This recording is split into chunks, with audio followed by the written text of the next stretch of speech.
Israel, that you it just seems that the intensity, the confidence that you have right now is maybe at an all-time high. I mean, what is it for that? You know, where's that energy coming from? From me, it's how I live. It's my lifestyle. And honestly, before this camp, Eugene told me the last camp was a good camp. He really enjoyed the work I put in. And he asked me, how are you going to make this one better? And he just planted that seed before the camp. And yeah, I felt like I exceeded those expectations. Wasn't never late once, never missed a session, was always on time. And I felt like I killed at this camp. So I can't wait to display skills. You know, you saw Jared coming as a contender, it seems like, earlier maybe than most people did. It seems like you saw him coming. So what was it that you saw in him that you identified early that I'm going to be facing this guy? His spirit, if I'm being honest.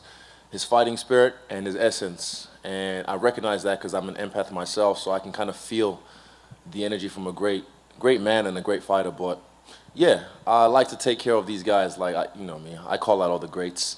And I saw that in him early on before all you guys did, and I tried to boost him up. He fell short once and then came back and, yeah, proved his worth as the next contender. I know you feel confident in yourself, of course, but does he pose a danger for you? I mean, when you look at the guy, is he a danger, a threat to you? I don't feel so. I feel like he poses a danger the same way all my past opponents pose, you know, dangerous threats. But they keep talking about power. What is it? You ever heard that before when someone fights me? Oh, this power this, power that. It's the same old song, you know? Fucking get it off repeat. Get me a new song. I'm just glad I have a new blood to fight in this fight. So, yeah, it's time to eat. We know that Alex Oliveira isn't on this card by accident. I'm just curious what you think about him being a Lake. Is it exciting because it could set up the story for you guys, or do you feel like he's kind of maybe riding the coattails a little bit and doesn't deserve it just yet? A little bit of both. Coattails because, you know, I mean, the guy supposedly beat me in kickboxing, and he's still trying to chase me because I'm the one winning in life. And I like that story. Like you said, it's the story we're telling ourselves. The arc in this story is going to be beautiful if he gets past Sean Strickland. They said, you know, I said Jury, you know, light heavyweight champ, 3 fights in the UFC, but an extensive record in MMA. This guy's only had like, I think, 4 or 5 fights, something crazy. So, you know what they're doing, but I like this because I get to take him out early before. He's going to get good, but not right now. Nice. Last thing for me, you seem to be kind of a master of like creating iconic moments. I guess what's your goal here? What's your goal here? This is big, bro. This is like, for me, this feels like, you know, I don't know, Super Bowl, WrestleMania, like that type of big. So, yeah, I'm just gonna show off and show out. That's what I do. Israel over here, to your right. You mentioned. Hey, Oscar. Man, how you doing? Obviously, you got in the co-main event Alex Volkanovski. I know that's something that you're very proud of and something that you've wanted for a while. Do you feel like this is overdue to book you on the same card, or because this is International Fight Week, it actually has culminated in the perfect way? I feel like it's perfect. It's just synergy, destiny, whatever you want to call it. It's happening the way it's supposed to happen in this timeline. And yeah, what a way to cap it off. Me and Alex closing out the show in spectacular fashion. This, even at the house, man, the vibe is just unmatched. Literally, everyone that pulls up and just says like, man, you guys' energy is different. You look on my freestyle bender page or Alex Volkanovski's YouTube page, you see the content we're dropping, the challenges we're having. Our team is we're just cool. Like, we're a cool family. And I feel like the energy right now is just, it can't be fucked with. Yeah. You mentioned about putting on a show, which you obviously like to do. Do you think by the time we get to Sunday, this event will be remembered as one of the great international fight weeks like UFC 189 and something like that? Facts. I feel so. I feel like this is one of those ones that are going to be memorable because I like to make things memorable. You know how I do. I put this on myself so that way I know, like I said, pressure makes diamonds. And when you put that pressure on me, when I put that pressure on myself, I will shine like a diamond. Right, last thing for me, obviously, you just received the USADA jacket. It clearly means a lot to you. I'm sure. What does it feel like to get that on stage today? When you're great, you know, they talk about Tittygate. So at the same time, I'm like, how the fuck? You know, they just need to find excuses to, you know, take away my greatness. And I understand this is what people are supposed to do. So I let them. And then, look, I will give $3 million to anyone who could ever have concrete evidence that I even know what the fuck I'm doing with steroids or how to take steroids. I promise you, wallahi, $3 million if you can find anyone who has concrete evidence that I've ever even purchased, touched or done any kind of performance-enhancing drugs or whatever. I watched, what's that, Icarus, is it Icarus? That's how much I know about steroids from that documentary. It opened my eyes, it shocked me. So yeah, $3 million for anyone who can ever find any concrete evidence that I've been using performance-enhancing drugs. Pull up. This is easy. It's easy to talk and type online, but really, it got to me a little bit after the Costa fight, because I was like, these fucking cunts are just trying to take away my greatness, because I had a fucking spectacular performance. And I'm like, how the fuck you gonna try and take that away with accusations based on nothing? So I'm like, yeah, pull up. Show me what's up. 3 million. I know you don't have that in the bank. I do. What's up, Chris Reeves? I see you out there. Since you called me out, I might as well ask you a question, eh? Yeah, let's go. What's different about Jared Cannonier? Why is this a different challenge for you?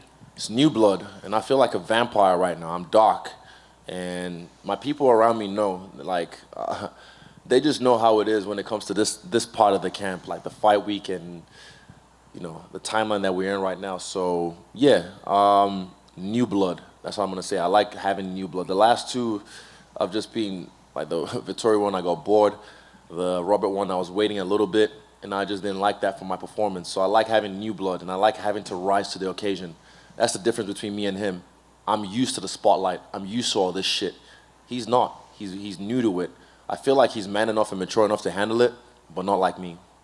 Outside of the new blood, though, does he pose anything to you that you haven't seen before? Nah, don't think so. I'm being dead serious, honest. I don't feel so. I feel like, not that, if I'm being silly and I get caught slipping, that's on me. If it's meant to be, it's all up to me. But there's nothing he does that I've never seen before. Not even in the grappling. I don't feel so. Israel right here? Yeah. To the left. Sean Strickland and Alex Pereira are obviously fighting. If Strickland wins that fight, would you welcome a fight with him? Or is Yeah. it just you would? Okay, I I was like just curious Strickland, about that man. because, yeah. He's like the little stepbrother I never wanted. It's a weird, like, respect. I respect the guy because he just speaks his mind. I speak my mind too, but he speaks his mind regardless of the repercussions. We're under the same paradigm, you know, management team, and yeah, I'm sure sometimes they have a headache with some of the stuff he puts out. But I respect the fact that he speaks his truth, whether I like it or not. He's, you know, freedom of speech in the right and the great off USNA. Yeah, so I respect that. But yeah, he's like the little stepbrother I never wanted. And I saw him last night. He knows what's up. We looked at, you know, we know. He and me knows, yeah. Are you surprised he's a betting underdog against Pereira with how much more experience he has in MMA? Underdog. I didn't even know that. But am I surprised? The odd makers do what the odd makers do. I don't even, same way I asked you guys who makes the pound for pound rankings and all that shit, all the other, you know, like, no, I never got a straight answer. But also same thing, who makes these odds? What have they done? What do they know? What's their credentials? So they can put the odds at whatever they want. I think, honestly, if I'm being honest, he might get fucked up, Strickland, if he doesn't fight with his ego, he'll get fucked up. Just last one from me. Jared talked during this media day about meeting you for the first time a few years ago. Do you remember that exchange that you guys had a few years back? Might have been in New York. Was it in New York? Yeah, I remember he was a few rows behind me. I saw him, and I said, what's up? And I expressed my interest to fight him back then. Yeah. So I remember it, and I'm a man of my word, and here we are. Like I said, I've always, not in the shit sense, but I've always picked my opponents. Because everyone, excuse me, well, every time. Yeah, people pick and choose their opponents on the way up to the UFC because they want to pad their records. When I'm in the UFC, I pick and choose my opponents because I want to pad my records with legit contenders. So I picked and choose them from a while back, and like I'm glad he didn't fumble this time, and he made it to the dance. So yeah, here we are, and let's go. Hi, is he over here to your left? He's been waiting. Hold up. You go. You go. You mentioned new blood, and I actually saw Luke Rockhold the other day in California. He said he thinks he's the only one who can beat you at this weight. If he can beat Paulo Costa, is that a fight that could potentially intrigue you? Costa, depends how he beats him. But yeah, he's getting on. So I'd like to get that under my belt as well. But that's who's he fought? When is the last time he fought? You can't just fight Against Costa. Jan. Oh nah, you got to do some more. Show me something. Show me something. Like I said, depends on how he beats Costa. You know, all these, everyone wants this. It's not even mine. I have, I don't know, they got it from the fucking thing. I don't know where mine is right now. I literally don't know. Like I said, I don't care. But this thing gets a lot of attention. And it looks good on my black skin, so that's why I like to wear it. And it brings in more money, more checks, all that. But, nah, I just want to kill all these guys, all these names. And yeah, Rockhold is definitely one of those names that can be on that list. Are you glad to see that all these guys are booked right now? We have some massive middleweight fights coming up, obviously Saturday, and then the weeks beyond that too. I haven't checked. I don't really follow it that well. You see and you forget because there's so many fights. So I mean, we're blessed to be part of the UFC, to be with this organization, because spoiled with fights. Might have a month break or maybe a week break, and then fights. So we're spoiled. It's hard to keep up with what fights are coming up. But yeah, it's just nice to be up here, chilling in the air. When you're getting introduced now, they say, undefeated at middleweight. I don't like it. I feel like it's stupid. Yeah, I had a loss to Jan, big whoop. This isn't boxing where it's like, there was one before the Haney Kambosos fight. Someone said, if, this could be a turning point for their career. If they lose, that's it. So they write them off like it's nothing. Bro, Canelo just lost twice. He's still a fucking big superstar. Connor's lost a few times. He's still a fucking big superstar. That's why I said losses don't mean shit. If you use them wise, you learn from them. So yeah, I don't like when they start saying undefeated at middleweight. I don't know why they made that such a thing. It's cool. I don't mind it, but I just don't. I don't need it. Is that what's going into you talking this week about, I want to do something spectacular. The belt doesn't mean as much. I'm bigger than the belt almost. Do you feel like you are at this point bigger than a UFC title? I am. Before I came in the UFC, you can go back on the interviews. You guys were there filming me, and I'm saying, I'm the fucking champ. I'm going to show you guys. That was me. So that hasn't changed. This just looks nice on me. That's all I said. But yeah, bigger than the belt. I don't need the belt. Put it that way. Like, I'm the guy. I'm the guy right now that everyone wants to fight. So I've got the target on my back, and for some of these guys, I'm even bigger than a title fight. And last question for me. Last time you were on the stage for one of the pre-fight media days, you were talking a lot about your new contract and how significant that was, and how you felt like it was kind of going to be a page turner for the sport as a whole, and you helping younger fighters. Can you just elaborate on what that means, and do you feel like you've made any progress in doing that in the months since? It takes time, with Francis, and also you have to look at it this way: fighters are like strippers. We're independent contractors. So everyone's out for themselves. But then there comes a point we need to come together as fighters in the UFC and also make an agreement like, what can we do to help the baseline for the younger guys or the guys who just got into the UFC? So, because I feel like, honestly, this is a prestigious position to be a UFC fighter. It can't just be like, I don't know if this is, I don't live in America, like if it's the same with the NBA or NFL, like the draft, it's a big deal, right? I feel like that's how the UFC is. You make it to the UFC, it's a fucking big deal. So we need to get paid like it's a fucking big deal. I'm getting paid. A few of us are getting paid. But I'm talking about the guys who just get into the UFC. I think Patty just got his contract boosted up, but he's a superstar in his own right. He made his way. And also these guys, you can't just expect to get paid and not do anything. You need to show off. And I don't mean show off as in like what you guys think show off is. I mean show off your essence. Show off who you are. Set yourself apart from the rest. That's how you make the money. But like I said as well, it takes time. It takes time. Rome wasn't built in a day, so we're still working. Hi, Izzy, over here to your left.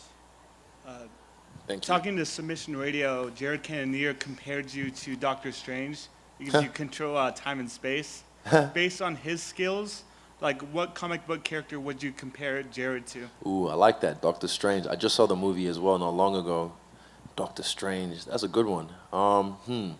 Jared, I was literally first thing that came to my head, Beast from X-Men.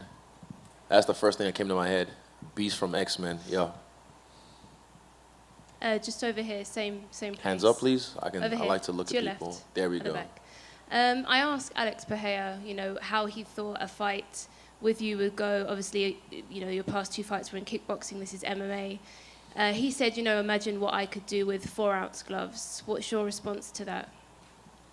Imagine what I can do with 4-ounce gloves. I did the same thing to him in the second fight. I I don't know if you guys have listened to who's actually seen the whole fight? Hands up. That's 1, 2, 3 people, 4, 5, in a room full of how many? Exactly, you're journalists, do your fucking job. I fucked this guy up in the first fight. Not crazy, but the judges gave it to him. Second fight, I had him on skates, and I made a judgment call, an error in my part, and it was a beautiful story for him because in his backyard, down 2 rounds, on the 3rd round, he comes and knocks me out. That's a beautiful story for him. Go back to UFC 92, Vanderlei Silva versus Rampage Jackson. That's a clear example of how I see this going the 3rd time. He who laughs last, laughs best, and I'm gonna have the last laugh. Do you believe he deserves to be in the position that he is now? Do you Deserving feel like is subjective. Deserve, everyone deserves this. Earned, did you earn the position? That's what everyone says, deserve. Did you earn it? People say, I don't deserve this shit. They say, oh, he doesn't deserve this. He doesn't deserve to have all these money, all this accolades and whatnot. I'm like, fuck you, I earned this shit. I don't think he's earned it, to be honest. I like it though. I like the tailor-made matchups because it makes a bigger story. And guess what? A bigger paycheck for myself when we fight. So, yeah, deserve? Nah, I don't know. Earned? Definitely not. But he's here, and I like it, and I want it. And in terms of, big fights for you, you obviously went up to... Don't talk about 205. I've already said, yeah. You guys do your job. I've said this all week. I'm focused on 185, running my division right now. That's all I'm focused on. Okay, thank you. No worries. Israel, back here. Hands up, please. Thank you. When you're out there and you're putting on performances, let's be honest, you've had a very strong schedule of opponents. When you're out there and you go back to the gym, you talk with Eugene, what kind of things are you critical about when you watch your fights back? My last one, like I said, I waited a bit. I waited a bit, and that's me being honest. Because the first round, I fucked him up. I was in the zone. And then second round, I still did work, but then from the end of the second round, 3rd round, I kind of I was waiting for the same mistake a little bit, but I created that mistake, so I should have created it again. And that's me being honest with myself in my assessment. And me and Eugene have our talks about it as well. We know what to do. But yeah, the guy thought he won the fight based on me coasting. Are you kidding? So it just shows where I'm at. One leg kick and oh my God, he lost that round, Maybe he might have pushed me down. Oh my God, Rob did something. It's bigger than it is. I'm where Silva was at a few years ago when he was at the top of his game. There was a few fights, like UFC 97. I think after UFC 97, that was Talis latest. People was talking shit. And then he was like, oh really? Bet. And then like I said, UFC 101, did some work. I did the same thing after UFC 246. People were talking shit. I was like, oh, really? Bet. UFC 253. I fucked them up. Again, after this last fight, just because it didn't end the way the first fight did, people, oh, this and that, rah. And I take on some of that just because I like to see what the streets are saying. But the streets don't know how to fight. The streets don't know shit about MMA. My team does. So I listen to my team, and like I said, the criticism I got from them and me being self-critical of my performance, I know what I have to do in this fight. That's why I said fuck wins, fuck losses, fuck the belt. I'm here to have fun. My final question, what are you most proud of in your skills in terms of your growth as a martial artist? Because you obviously came in with a lot of talent from kickboxing, but you've gotten even better. What are you most proud of when you think about the work you've put in and what you're now able to accomplish inside the cage? My grappling, that's the thing I'm the most proud of. The fact that I'm a great grappler in this game, and people can't even see that. So yeah, I'm really proud of that. And also my breath work. I've been working with Dave Wood for a while now, and I'm really impressed with the way I can control my mind with my breath. It's crazy. Once you take the red pill on breathing, you can't go back. It's almost impossible to go back because what is it? Know the way and you see it in all things. So yeah, I see everything. Any more? Cool. Thank you. And I mean that. $3 million. $3 fucking million. Let's go.